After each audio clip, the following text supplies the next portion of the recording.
I'm just going to walk around, if you don't mind. That's kind of the Army style. I am here to represent the Army Surgeon General, Lieutenant General Eric Schoonmaker. I apologize on his behalf that he couldn't be here because something else has come up. I'm not here because I am of color. I am here because I'm one of his general officers. In fact, what we do in the Army, and I got to tell you, when I was in your shoes, I didn't know anything about the Army, so I'm going to assume the same thing for you all. But in the Army, we start off with stories. So let me tell you a medical story, because you all are pre-med or pre-public health. There are two cows on the top of this hill. They're on this hill every day for months, just chewing away. One cow looks over to the other one day and says, "Hey, something's different about you. What's going on?" The other cow didn't say anything. First cow says, "Wait a minute, you're pregnant." Second cow says, as a matter of fact, I am." First cow, "How can that be? It's only the two of us on this hill for months. How can you be pregnant?" And second cow says, "Well, you remember the farmer came up a little bit ago? There's something called artificial insemination." First cow, "Really?" Second cow, "Really? No bull." So the reason I tell you that is it's going to be a no bull story, right? I'm not here to recruit. I'm not here to tell you that the website you ought to think about is www.healthcare.goarmy.com. All right? www.healthcare.goarmy.com. I'm going to tell you without slides my story. All right? And there's going to be one or two of you that might be able to relate to this, but it's just going to be my story. So statistical analysis, unfortunately, it's powered with an N of 1. It's going to be just my story. All right? So you saw in my bio that I was born in Hawaii, and my birth certificate says that I was born in the territory of Hawaii. Right? So 48 stars in the state, so you can do the math and figure out my age. I grew up in a family of 5. My father was a Honolulu Police Department employee, and my mother was a maid, a waitress, and then a cook in a hotel. All right, the biggest thing my folks gave to me and my siblings is an education. That's probably, and as you all develop your families, I'm going to just tell you a general thing. That's the best gift you can give your children, is the gift of education.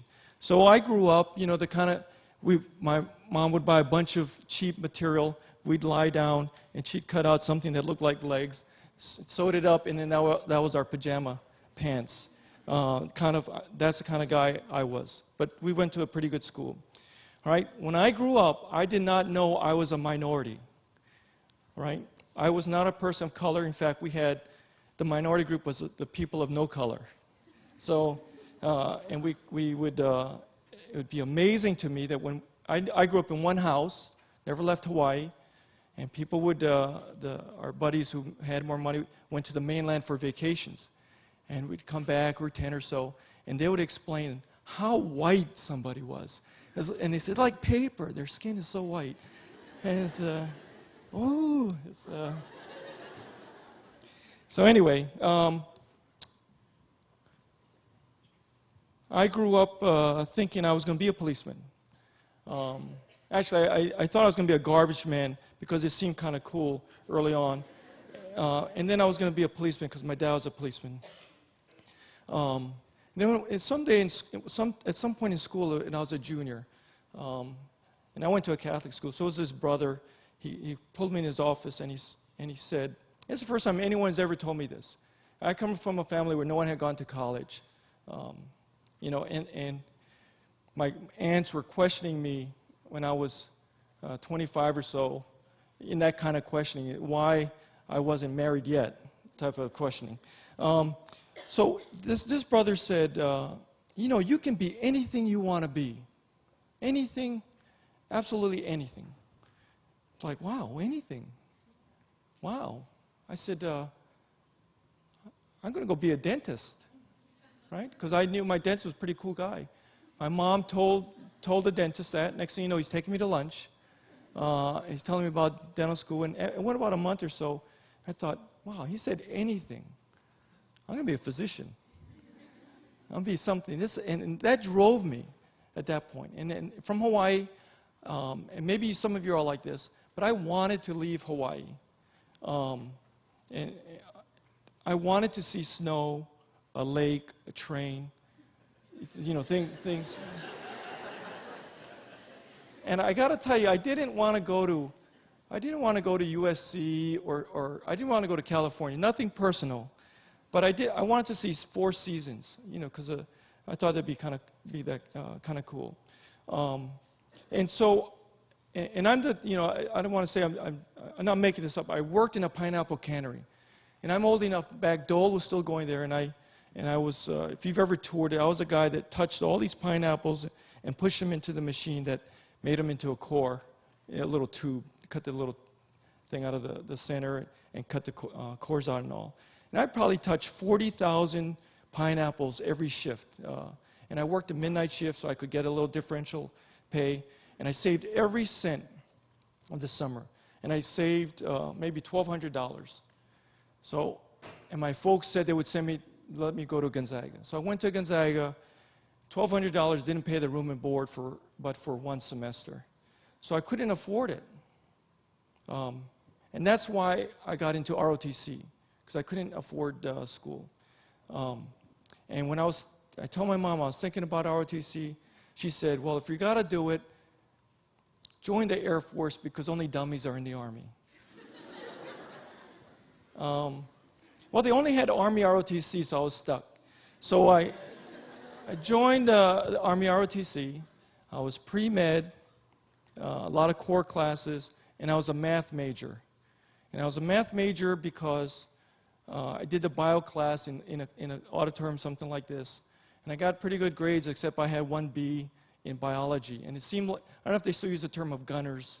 That may be passé, but it was a real competitive class.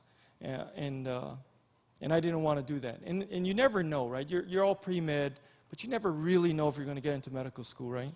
So then at some point you got to think, well, what am I going to do if I don't get into medical school?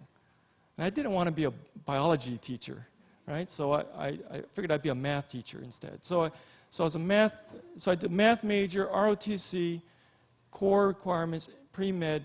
I did not have a great social life in college, a lot of classes that I had to do.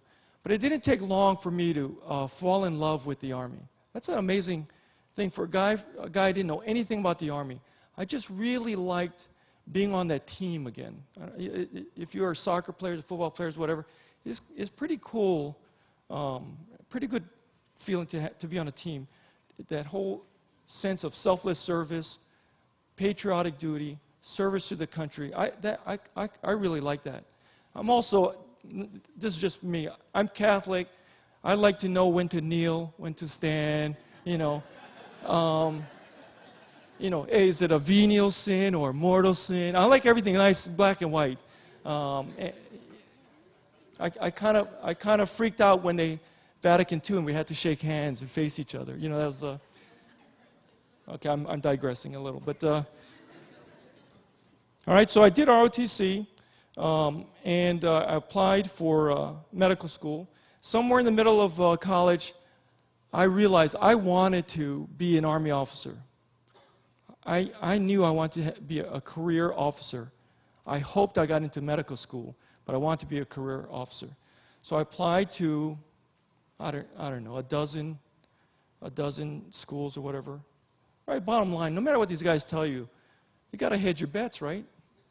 Right? You gotta apply so that something sticks. You just keep throwing stuff up in all that spaghetti against the wall, hope something sticks, right? Because you want to get in, right? What's your end point?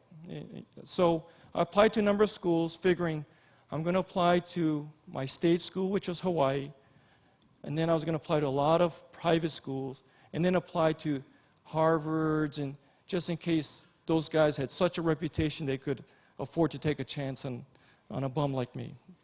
So that part didn't work out, but for me it ended up being it ended up being between Georgetown and USIS. So I ended up going to USIS or USHUS or USU in Bethesda, Maryland. Well, when I interviewed for that school, one of the questions was, how can you justify wanting to be a doctor and wanting to be in the military? They seem like they're opposite things. And I don't know if you guys have ever thought about that, but my thinking, and to this day I believe it, I wish there were no wars. Right? I heard you all clap, you know, we spend a ton of money on wars. I wish there were no wars. But there are wars, right? Our country does need defense. There are bad people. And when there are wars, people get hurt. When people get hurt, I want to be part of that solution. All right? People your age, this is a thing that kind of grabs at me, because now I have kids your age, some of you all, young 20s, right? You guys, if you're like my kids, we're driving along, we drive by someone clean up their lawn, you hear the mower, my son asks, "Hey Dad, what's that sound?" You know, they live a privileged life, right? They've never mowed the lawn. I mow the lawn, type of thing, all right? So my son, his big decision each day is, what am I going to have for lunch, right? But what I deal with are people your age, right? Your age defending the United States, right? Deciding not if there's a party on Friday, a game on Saturday, but if my weapon is clean or not clean, or it better be clean because I might need it, right? Or when I go out tonight, I may not come back, right? That's not what you 18, 19, 20, 21-year-olds ought to be thinking about, right? But God love them. All our wars are fought by people your age, right? And I want to be there to help them if they get hurt. Okay, so I'll leave that part alone. What I want to share with you is, over my 30 years, I've been able to do clinical, what we call operational, academic, administrative, executive, and public policy type work in my career. Right? I've done an eclectic mix of specialties. Right? I did my internship in Hawaii. Right? So I got to live in Hawaii. So after Gonzaga in Washington State, I went to D.C. I got to live in Bethesda, Maryland. Did my internship in Hawaii. After my internship, I did 3 years with Special Forces. Lived in Okinawa. Right? So from Okinawa, we deployed into Thailand and Guam, the Philippines, Korea, in different places in that area. So I got to do all of that. Came back and did internal medicine in Texas. Then I was a staff person. I did more special operations related things for a couple of years. And then I did a fellowship in nuclear medicine, staff for a while. Then I did cardiology fellowship at Walter Reed. So if you're doing the math, that's a lot of years. I've done 9 postgraduate GME educational years. So after medical school, I did 9 more years. All right. The beauty of my experience in military medicine is you don't get penalized for doing that. You see a lot of eclectic mixes. What I've seen is when you get into medical school, you're already thinking, geez, do I want to be a dermatologist, anesthesiologist, because I got to start linking up so I can get the residency I want, because I got to start making some money or whatever.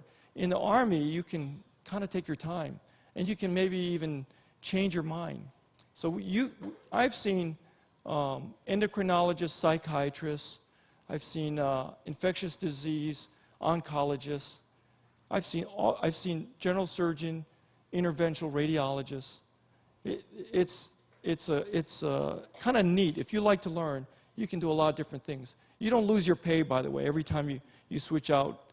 If you're in the civilian world, you're used to some pay. You go back to residency or fellowship, you drop to some significantly lower level pay. That doesn't happen in the military. Well, anyway, I've done that. I've gone back and forth. And then this last year, I spent 15 months. That doesn't make sense. The last 15 months ago, I spent 15 months in Iraq, working with multinational force Iraq.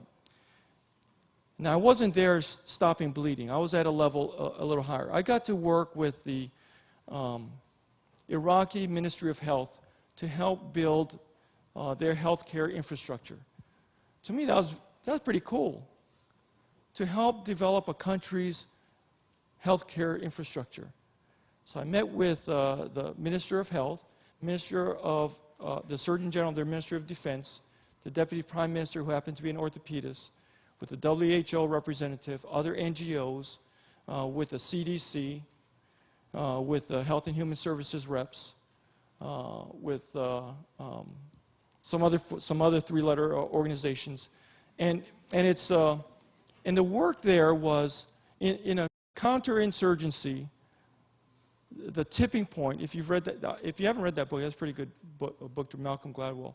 The tipping point to win, to help the good people of Iraq, in my personal experience, is for the population to believe in that their government is protecting them, and so that they can move forward.